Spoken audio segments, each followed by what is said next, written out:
Hello，今次我嚟大阪，除咗 shopping 之外，仲去咗神社按摩，食咗個全海膽宴，仲住咗一間溫泉酒店，裏面有免費酒精飲品任飲啊！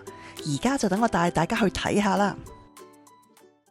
相信而家好多人嚟大阪都會住喺蘭波，因為可以搭南海電鐵嚟到蘭波站，都係大約45分鐘。出咗站之後揾北出口，喺高島屋對面行多5分鐘就嚟到我哋今次住嘅酒店 Premium Greets Hotel 啦。Greets Hotel 原本係青年旅社類型，喺2021年佢開始咗佢嘅 Premium Hotel 系列，第一間就開咗喺蘭波。房間着重咗設計同埋質素，佢呢度都有住到4個人嘅家庭房。喺大堂嗰度有免費嘅用品提供，包括咖啡茶、牙膏牙刷同埋簡單嘅護膚產品，仲有面膜。我哋今次住呢間房咧都有啲特別啊，因為佢係屬於佢呢度嘅總統套房，喺最高嗰層，即係11樓。其實因為咧我哋就 book 唔到普通嘅房啦，咁呢一間總統套房咧只係貴多少少嘅啫。所以呢間房咧就係比較大啲啦，有個書台俾你做下嘢，咁張床咧都真係非常之大，仲有個梳化嘅位置。咁而個洗手間咧喺個房嘅中間嗰度有個趟門入去嘅，個洗手間咧都幾大㗎，中間就係洗手盆嘅位置。另外你仲會見到佢提供咗 Riva 系列嘅風筒、直髮器同埋捲髮器俾你用。不過我諗咧，真係因為呢間係特別嘅房先至有啦。左邊嗰度就係浴室，佢除咗有個浴缸之外呢，你仲可以揀喺唔同類型嘅花灑頭嗰度出水。佢亦都提供咗 Riva 品牌嘅洗頭水同埋護髮素。而右邊嗰間房就係廁所。我哋嗰晚就去咗酒店附近嘅一條食街嗰度食宵夜。就算係過咗夜晚11點呢，呢度都幾熱鬧㗎。我哋揾到呢一間屋台形式嘅拉麵店，係專食雞白湯拉麵嘅。佢仲喺一個露天停車場嘅隔離。佢嘅賣相都唔輸蝕過正式拉麵店㗎。咁佢都係幾地道嘅，幾多日本人喺度啦。咁本來想嗌個生啤嘅，但係佢已經賣晒啦。咁我試下呢個醬油雞白湯拉麵好唔好食先？我覺得佢個麵咧真係整得幾有水準㗎。佢就教你食完個原味之後咧，就可以加呢啲唔同嘅配料同埋 kimchi。The next morning， 早晨。我哋朝頭早咧就嚟咗酒店附近嘅一間 cafe 嗰度食早餐，咁一陣間我就會有個 egg benedict 同埋一個好特別嘅 latte， 就係呢個期間限定嘅 rainbow latte 啦。不過就冇我想象中咁彩色。我哋嗰日嘅早餐就梗係要食飽啲啦，如果唔係邊度夠力去 shopping 呢？ A few moments later， 今日咧我就特登揾咗一間喺心齋橋附近，仲要咧喺一個好似神社裏面咧嘅按摩鋪頭喎。就係呢間啦，佢其實咧就喺心齋橋附近。如果你喺大院行過去咧，就大約10分鐘到。最特別嘅係佢其實係一間神社嚟嘅，有成500幾年歷史。而家就變成一間按摩嘅鋪頭，裏面真係有一啲佛像同埋祭壇喺度。一開始你就會喺呢一度洗腳先，跟住屏風後面就係按摩嘅地方。呢一張按摩床都幾舒服。佢會俾一件浴衣你，仲有指示教你點樣着，跟住佢就會教你一啲簡單嘅祈福儀式。喺浸腳期間，佢就會俾你揀定按摩油嘅味道，然後就開始放鬆。簡單洗完腳之後呢，就會開始一個推油嘅按摩，就會係由一個女嘅按摩師幫你按摩。按完摩之後，我就揀咗試佢嘅抹茶體驗。首先就睇段片。揀咗個你最中意嘅碗之後，就開始教你點樣沖抹茶啦。雖然之前都試過買啲抹茶粉返嚟啦，但係點樣沖呢？我就真係冇乜研究。原來呢，喺發個過程呢，真係要好大力，發到起泡，好似發蛋咁樣嘅。我揀咗呢個呢，就係2萬yen，總共個半鐘嘅體驗。其實按摩就只係得45分鐘左右嘅啫。不過呢個都算係一個好獨特嘅經歷啦。佢呢一間按摩店呢，就係開咗1年到，主打呢就係一啲外國嘅人客，佢係會好主動呢咁幫你用你嘅手機影低晒成個過程。跟住我想介紹俾大家嘅就係呢間專食海膽嘅雲丹五郎。佢總共有5道菜都係同海膽有關，只係賣12,000 yen。而家廚師就幫我哋整緊第一道菜，就係呢個炭燒帶子加海膽壽司。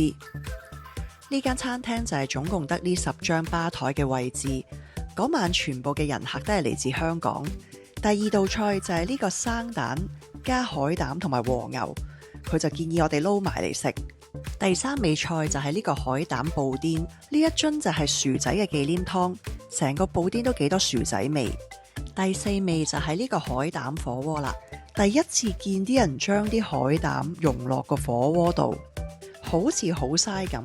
不過其實佢會邀請你試下啲湯先嘅，跟住佢就會教我哋點樣依次序擺一啲海鮮，包括係龍蝦啊、蜆同埋鮑魚，跟住就係啲菜落去，個湯咧就變得越嚟越有海鮮味。最緊要咧，佢就覺得要加啲芝士，令到佢更濃味。之後呢個火鍋仲可以嚟淥一啲和牛同埋豬肉。呢個火鍋嘅湯咧，最尾就可以用嚟淥拉麵啦，或者係整個海膽燴飯。如果你兩樣都想要咧，就加多1000 yen 就得啦。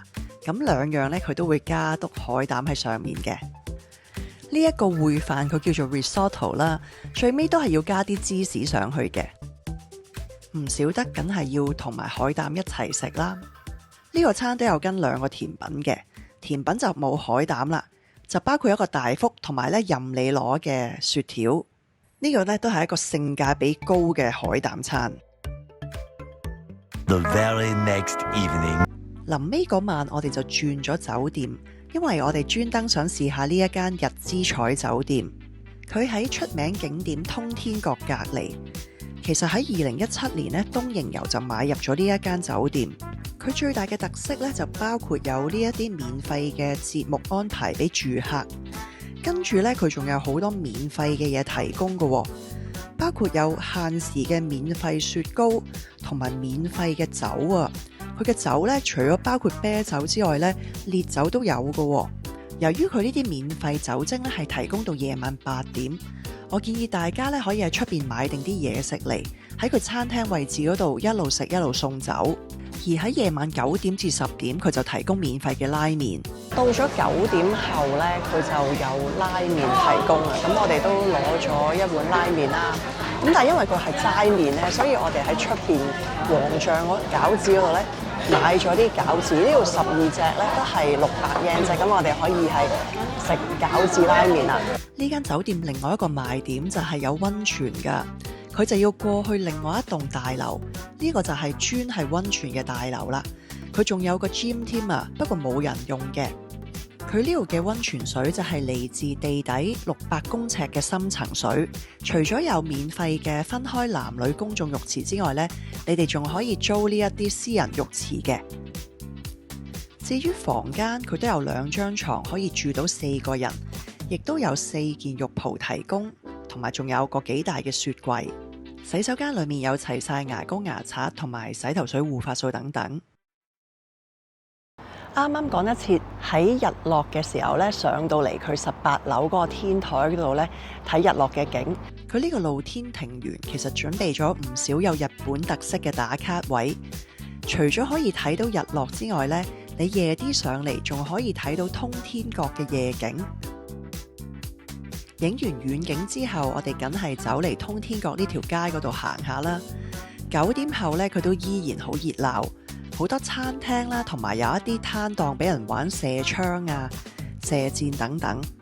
佢呢度仲有好多出名食炸串嘅鋪頭。喺啲炸串鋪頭，通常會見到呢個金色嘅幸運神公仔，摸下佢嘅腳板會帶嚟好運㗎。The next morning，第二朝我哋都有食到酒店嘅自助早餐，佢都有啲傳統日式嘅嘢食，而且仲有日式咖喱飯、麵豉湯，仲有壽司食。西式嘅話，佢就有 yogurt， 有啲粟米片、唔同嘅生果同埋麵包。熱食嘅話，佢有粥，亦都有蒸點心、蛋、腸仔等等。食完早餐之後呢，我哋就出去附近行下。日頭嚟睇呢，就另外一番景象喎。咁都係非常之熱鬧啊！後面就可以睇到個塔啦。喺呢度一帶嘅人力車呢，都幾受外國遊客歡迎。我哋仲見到啲人玩 Mario Kart，佢佢都喺呢個通天閣嗰度兜咗2個圈。喺呢度附近有一間1層樓嘅 Mega Donkey， 我哋行完之後都係時候返酒店準備攞行李啦。臨走之前，我哋都有喺酒店食多次免費嘅雪糕同埋飲返杯啤酒。喺酒店搭多2個站地鐵，又可以轉南海電車去機場。希望你哋鍾意我今次嘅介紹啦，記得 subscribe 我嘅 channel 米之油啊！我哋下段片再見啦，拜拜。